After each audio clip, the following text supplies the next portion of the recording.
ছোলা দিয়ে মোচার তরকারি নিরামিষ। আর এই নামানোর আগে একটু ভাজা মশলা দিয়ে দেবো।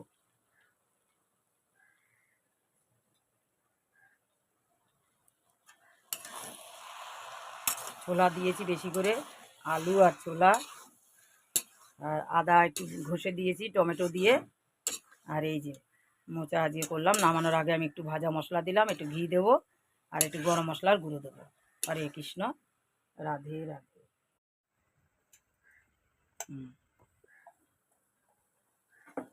ছোলা দিয়ে মোচার তরকারি নিরামিষ।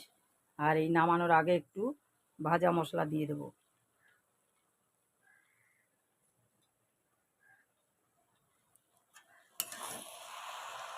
ছোলা দিয়েছি বেশি করে, আলু আর ছোলা, আর আদা একটু ঘষে দিয়েছি টমেটো দিয়ে। আর এই যে মোচা আজকে করলাম, নামানোর আগে আমি একটু ভাজা মশলা দিলাম, একটু ঘি দেবো আর একটু গরম মশলার গুঁড়ো দেবো। হরে কৃষ্ণ, রাধে রাধে।